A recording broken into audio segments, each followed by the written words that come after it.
Assalamu alaikum agayın. Bugün mınау erteң менен интернетке чыгып атат. Bir эмгек сиңирген артист бар экен. Мен деле билбейт экен. Мына кишини ушул аларча көрүстөндөн орун болсо болот эле. Анан эмне деген bir көп пикирлер айтылып атат. Анан ушул темада bir сүйлөйүн айтайын деп жүрдүм эле. Ошого жетпей, темабызга жетпей дагы bir мынау интернеттеги жүрүп аткан, кызуу жүрүп аткан талаш тартыштар. Мынау каралар жөнүндө болуп атат, шектүү адамдар жөнүндө катуу күрөш жүрүп атат.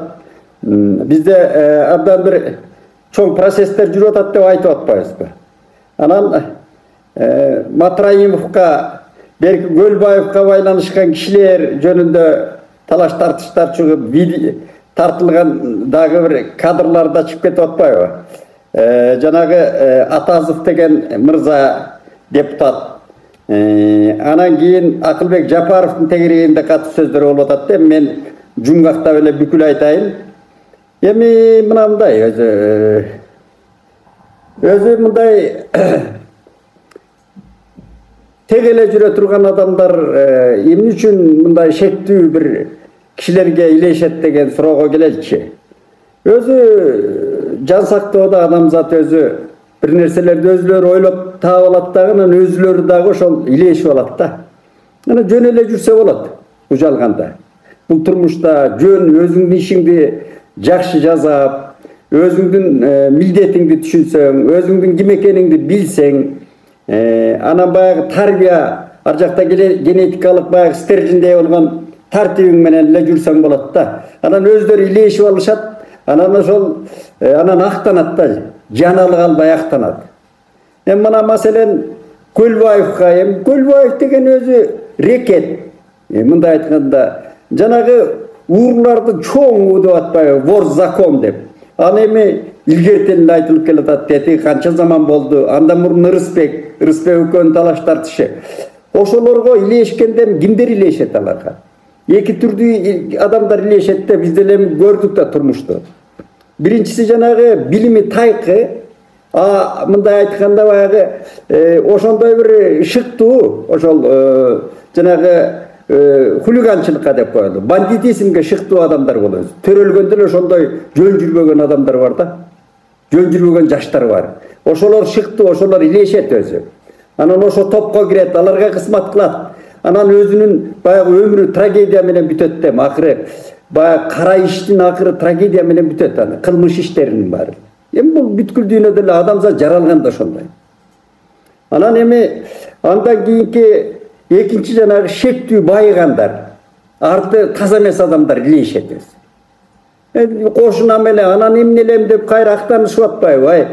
Эми аны көрүп турат да, Көлбаевдин энеси экенин, же башканын Матраимов анан кызмат кылган дейт Матраимовго бир кезде жанагы депутат жигитти. Ошонун спорт клубун башкарган дейт. Анан ошолорго илешкен, аралашкан да. Анан анда алар кылмыштуу кишилер болсо өзүлөрү. Анан аны кылмыштуу кишилерге барып аралашып жүрсө, өзүлөрү да кандайдыр деңгээлде бар да ар жакта. Аны мактанган демне, актанбаган демне. Барып сурагына барып так жооп бериш керек, актана бербей жөнүнө. Анан эми биз миллиарддаган эл эмеспиз, кичинекей эле азганактай бири-бирибизди тааныган элбиз, билген элбиз, дайым.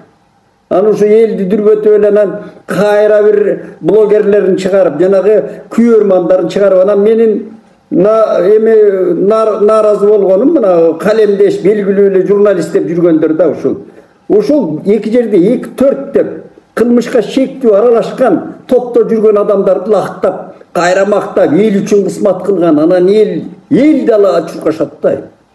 Эл деген ал кыргыз эли, нация, бүтүндөй кыргыз эли. Элдик деп айтыш өзү кыйын маселе бул өзү. Элдик деп кимди айта аласың? Элдик баатыр деп чыгып атат Атазовду. Бер жакта да айтып атат деги ушундай деп эле, анан бер жакта эмне деген адвокаттар бар да баягы. Мындай өзүнчө эле адвокаттар бар, журналист адвокаттар бар, кызматкер адвокаттар бар, жанында кошо чапкан чоролору бар. Өзү жооп берсин да, өзү айтып койбойбу чыгып. Акылбек Жапаров деле айтып койсо болот. Ал мындай эле деп. Адвокаты жок эле. Тиги Атазов деле айтып койсо болот. Мен момдай жүргөм. Елдің алдында ошо сессияда айтып койсо болот. Элди дүрбөтүп эле бер жактагы бир кураган немелерди адвокат кыла бербейчи. Мен аларга боорумор да ошо ини карындаштарыма. Эмне адвокат болосуңар андай кишилерге? Жөн адвокат боло бересиңер, чыгып алды. Элдин башын айлантып элечи. Болуп атпайбы, күрөш жүрүп атат башынан. Аны колдошубуз керек. Шектүүбү жооп бериш керек. Кылмыштуубу жооп бериш керек. Biz тазалана турган учурлар келди да, муну 32 жылдан бери эле арасатта эле жүрөбүз, тамтаңдап эле. 32 жылдан бери. Биз эмне деген эл элек, эмне деген журт элек. Эми өзүбүздүн темага келсек, көр талашуу деп жанагы аларча көрүстөнүнөн улам айтайынчы. Эми аларчаны көрүстөнүндө кээде мен бош кездерде жана Сагын Акматбекова деген таланттуу акын эжебиздин ырындай бир барайын, аларчага барайын дегенде мен да барам өзү. Эле бирөөгө топурак салбай эле өзү кээде ошондой барып кыдырам. Өлгөндөрдүн шаары, арбактардын шаары. Эми айрыкча бизде шаарга айланып кеткен да. Мусулманчылыкта деле байыркы кыргыздар коргон салган, албетте кыргыздын өзүнүн ар жактан келаткан бир баягы салтыбы. Мусулманчылыкта деле мен көрбөдүм, Аравияга барганда андай көргөн жокмун. Мына Турцияда кандай, мен Турциянын ал көрүстөндөрүнө барган жокмун, көрөйүн дедим эле. Анан бул коргон салмай башынан. Эми кадимки Боронбай бий айтып атпайбы, башы коргон урба башыма деп керес калтырып атат да. Ага болбой эле коргон салат. Мына биздин боога чырчып, биздин боога чабабыз таш эле койгула деген экен кайран киши. Таш эле коюп, мына 36-жылы каза болгон, 1936-жылы айдалып келгенден кийин Нарында.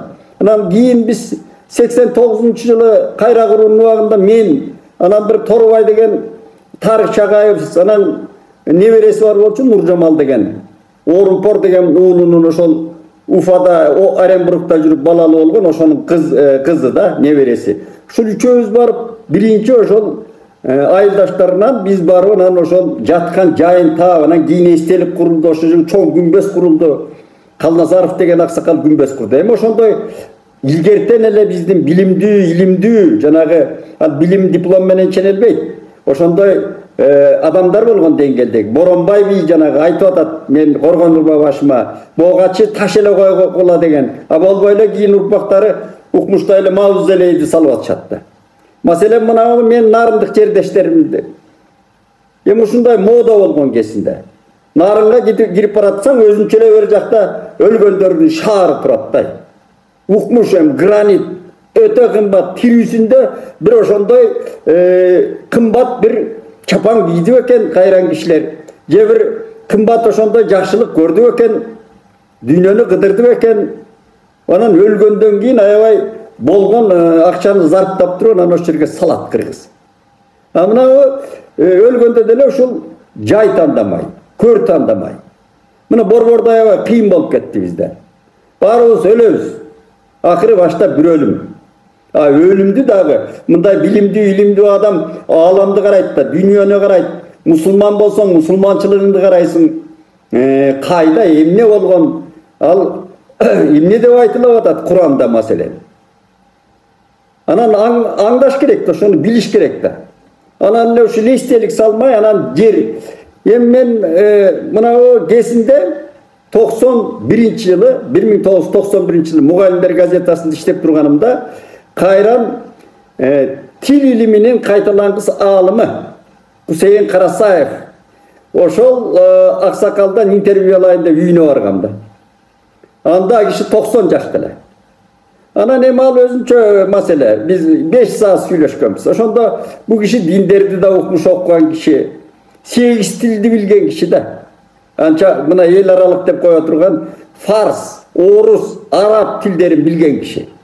Анан ошол киши айтып атпайбы, мени терезесин алып барып тетиге аларча көрүстөнүнөн ушу көр талашпай айылыма кетейин деп атам уулум.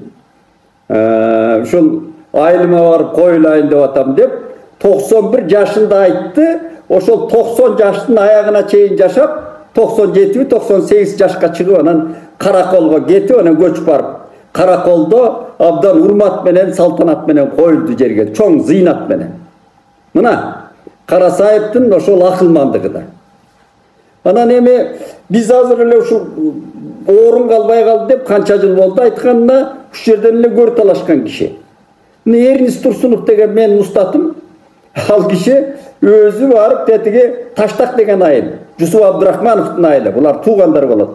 Чиркен саягы деген. Ошол жерде Жаркынбаев деген айыл, ошол жерден жылда барып жанагы айыл өкмөтү алмашкан сайын 2-3 жылда бир алмашат го айыл өкмөтү. Ошондон справка алып койчу экен. Ушу көр даярдап коюптур кайынан Эрнис абам. Мына ошол жерге барып коюлду 80 жашында. Кийин байбичеси Жамиле жендип барып ошол жерге койду. Анан жолдун бою, трассанын бою дайыма Куран окуп өтөбүз ар бир өткөндө. Мына ушундай кишилер бар, ал көр талашпай эле өзүнүн баягы мурдатан. Мына Төлөгөн Касымбеков бияка, мына Табылды Эгембердиев. Мына Табылкен бар эле ушул аларчага коймок да Табылды байкени. Ал өзү аркы жолдун боюндагы 5 күнгөйдүн үстүндөгү көрүстөнгө ошол жерге койгула деп туруп ошол жерге коюлду. Маселен да. Эми өлгөндөн кийин, мисалы үчүн эми өлөлөктө дагы өзүлөрүн мерчем деген киши бар, Кудай сактасын, эми өлүм келет дечи, эми өлүм келет. Ал эртеби кечпи салам айтпай бир күнү өлүм келет, акыры башта бир өлүм. Адамдын өмүрү эң трагедиялуу деп Улуу Айтматов айткандай, трагедиясы ушул да, өлүм менен бүтөт. Билип турсаң деле, өлөрүңдү билип турсаң деле ошол өлбөчүдөй болгон психологиялуу кишилер бар. Кудай сактасын. Ушул өлбөчүдөй болот да. Анан эми бүгүн дагы ошондой талаштар жүрүп атыптыр. Мына Борбордо аябай кыйын болуп кетти. Ушуну азыркы келген мэр, жогору жактагындан президент деле ушуларды Садыр Жапаровга чейин айта турган маселелерде мына Борбордо көзөтүп кеткен кишилерди жерге берүү маселеси өтө кыйындап кетти. Ал эмес ушул жана траурный өзү ошо жерге коюу жанагы атайын башкармалык бар мэриянын алдында. Буларда дагы чоң мафия. Ошо жерге берилгенде жана көр касуу, анан көрдү саткан дагы канча ушулардын иш балдасы чыгып атайын суралып да жүрүшөт. Көп. Ушу өлүктөн да акча жасаган кишилер бар да, бизде ушуга чейин түшүп кеткен да. Анан эми мына айылдарга, чекебелдеги айылдар болсо, атайын өзүлөрү болсо, жанагыдай айыл өкмөтүнөн ошол чечим чыгарып коюптур, депутаттарынан, тиги жергиликтүү депутаттар. Башка жактан өлүктү алып барып койдурбайт. Өтө койдурса дагы акча. Акча. Чоң акча, же кадыр барып салыш керек, бирөөлөрдү салыш керек. Мына ошо маселе жерге кыргыз өзүнүн жеринде, Борборунда да көмүлүү жерге жашырылуу деген маселелер өтө кыйындап баратат жылдан жылга. Көрүстөндөргө киши батпай калды. Киши батпай калгандын бирден бир себеби обу жок эстеликтерди кое берүү да. Эми мына аларча көрүстөндө эле барсаң укмуш да аскадай таштарды коюп атат, граниттерди. Кимге зарылды? Диндерди окудук. Ошол биздин көчмөн аксакалдардын колунда чоңойдум мен. Алар диплому жок акылмандар, философтор болгон. Балам өлгөндөн кийин ал Куран окуп эле койгула. Эми өлгөн деген өлгөн, анан арбак Кудай болсо биз дагы ошо көрө жатарбыз дечү кайран кишилер. Өзүлөрү намаз окуган кишилер, мыкты ошол тиги динге берилген эле адамдар, ушундай кыргыз психологиясы менен өлөрүн да билет, анан ар жакка барганда кайрылбасын да билет. Көрдүңүзбү? Анан бизде гонка, бул тирүүлөрдүн жарышы болуп алды да. Курнамыз, атаандаштык, жанагы тойлордун ысырапкорчулугундай өлүктүн да ысырапкорчулугу бизде ашкере болуп баратат да. Муну ооздуктап тартып биздин салтка алып келбесе, мына кезинде мына балыкчыга барып көрдүм эле жакшы. Балыкчынын мэри ошондой чечим чыгарыптыр. Бардык окшош кичинекей эле азастан эле белги коюлат экен. Бир эле форматта темирден. Аты, фамилиясы, анан жылы, өлгөн жылы, туулган жылы жазылып. Ушундай кылуу керек баарын. Ал өлдүңбү, бүттүң. Анан барып Куран окуйбу, окубайбы, граниттен салган кишилер барып алып эле тиги орусча гүл коюп эле тияк баягын ал океандын ар жагында деле жетет Куран. Аны сени эскерип жүргөнүң, ошол ата бабаңдын уркунда, ошолордун берген тарбиясында, ошолорду уят кылбай, ошо арбакты тыш жаткырып жүрөйүн деген биякта көкүрөктө намыс, ар, ыйман болуш керек. Ал барып эле өмөчөктөп эле ошол жерге гүл коюп эле, барып эле тиги кожо көрсүн, же болбосо ошол жерде эле башты мыкчып отурган эмес. Тирүүлүктүн өзүнүн фазипасы бар, тирүүлүктүн өзүнүн милдеттери бар. Барабыз баары ошол мөгдөмүш, мөгдөгөн деле, мөгдөп чындап күйгөндөр да бар, мөгдөмүш болгондордун баары эле барабыз. Өлбөй турган эч ким жок. Ошон үчүн Кыргызда сөөк коюунун, анан мына жерге берүүнүн зыйнаттарын абдан бир мындай көзөмөлдөп бир салт калып келиш керек. Мен кезинде ошол салттарды, адаттарды бир кодекс кылып жазалы деп, мына Түгөлбай байке Казаков министр кезинде, маданият министрисинде министр болуп турган кезинде кирген, ушу ал кишиге жаккан. 7 тубандан чогулуп биз акча берөлү, ушул салттарды, адаттарды биздин расмий жанагы жөрөлгөлөрдүн баарын кодекс кылып алып келиш керек ортого. Анан баткенде ат башында түптө таласта деп тамтаңдай бербейчи. Бир ортого алып келиш керек. Жакшылыгында, жамандыгындагы. Мамлекет болгондо ошонун баары бирдей болуш керек. Жакшы болот. Анан эконом болот. Бул жашоонун жыргалы десе эле жанагы тайраңдаган эмес. Жашоонун ошол маңыздуу, аң сезимдүү жыргалын көрүш керек, сезиш керек, аңдаш керек. Ошондой деңгээлге чыгышыбыз керек да. Анан эле көр талаш. Мына проблема. Эртең Кайран Карасаев айткандай, ушул жерде көр талашып атат да. Ал мыкты адамдар өзүлөрү мен да бир трагичный, бир трагедиялуу фактын айтайын. Мен бир жакшы жолдошум бар эле. Ушу түштүк тараптан болчу. Тетиге жылыга ажыга барып келген киши. Жылыга барчу. Кийин эмилгери биз жолдош кезинде эле атеизмде жүргөн, кийин абдан фанат болуп кеткен да. Анан ал арабтар менен жакындашып, ушундай жүрдү. Анан Малайзияга барыптыр. Малайзияда уулу менен жүрүп, ошо коммерция жасап жүргөнбү. Анан Малайзияда жүрөгү кармап өтүп кетти дүйнөдөн. Кийин уул айтып берди да. Малайзияда чыгарбайт экен сөөктү. Болду ошол жерге мечитке апарат экен, өлөр замат. Ошол жерден коет экен. Өрттөбү коебу ал Малайзия, мусулманча алар өрттөбөйт го. Бирок чыгарбайт экен өлүктү кайра. Мына кайран ошол киши достун сөөгү Малайзияда калды. Калат деме, ал жоокерчилик. Мына кечөөкү Атабейиттеги, эгерде Атабейитте жана Бүйра деген Кыдыралиева деген эже, же Болот Абдрахманов жанагы, аны таап жанагы ошо кездеги КГБнын кызматкери. Экөө болбогондо 134 кишинин сөөгү билинбей эле калмакта. Ана тапты. Ошону келген жанагы өзбек айтып атпайбы? Өткөндө филармония тарих музейинде өзбек келбеди бир өзбек. Тетиги аркы үргөнүштүн Карадарыянын боюнда 1000ден ашык кишинин сөөгү чыкты дейт. Бир жерге жанагы ит аткандай атып туруп эле таштаган. Жардырып атып көмүп таштаган. Ушулардын фамилиясы чыкпайт дейт. Тактай албай койдук дейт. Фамилия жок. Көрдүңүзбү? Силер кандай өзү мындай касиеттүү, бактылуу элсиңер дейт да. Мына ошол каймактарыңардын жаткан жерин таптыңар деп атат. Дүйнөдө жок сейрек көрүнүш бул Кыргыздарда болуп аткан. Кыргыздын да кудайы бар деп жүрөм мен. Жүрөбүз да. Улуу Айтматовду зарлагандай ата кайда көмүлдүң деген акыры кайран киши ыраазы болуп кетти. Атасы кайда көмүлгөнүн, атылганын билет, сөөгү кайда калганын билбей жүргөн да. Мына ушундай Абдулдабек абабыздын сөөгү кайда калды маселен?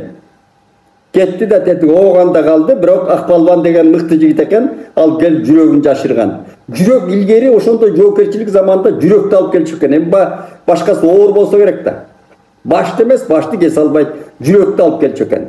Ошо салт болгон кыргыздын. Мына Алп Тобок деген Тобок абабыз Тогуз-Тородогу алп киши барып Жамболот деген тиги тууганынын колго түшүп кеткен бейжинден алып келип, жолдо келатканда анын баласы кошо барган, жана Берик деген жолдо өлөт, ошонун жүрөгүн алып туруп анан алып келип койгон да буяка.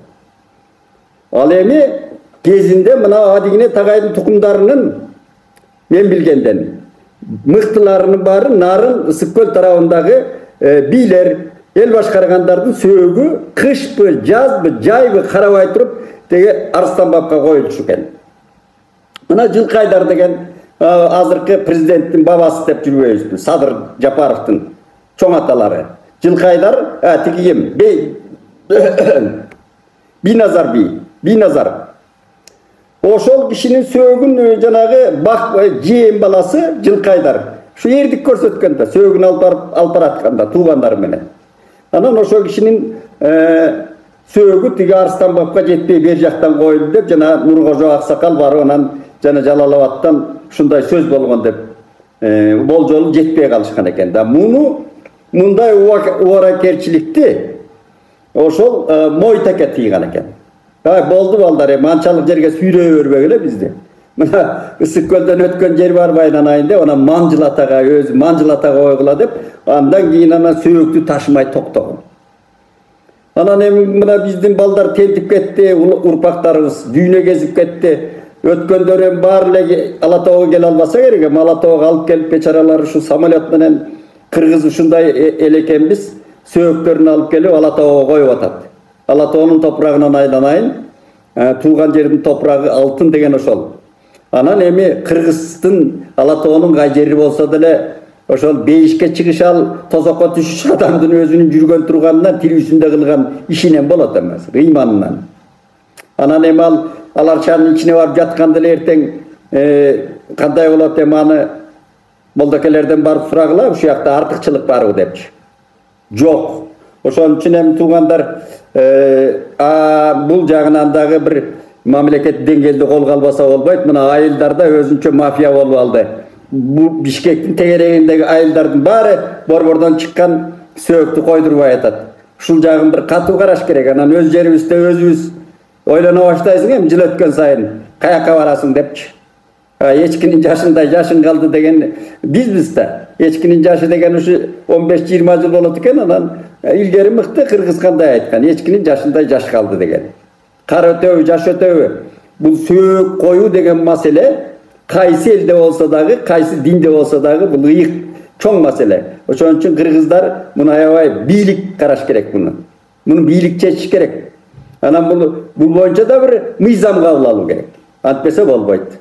Аманчылык болсун, ден соолук берип, өлүмдү кечине берсин деп улуу жараткандан тилейли.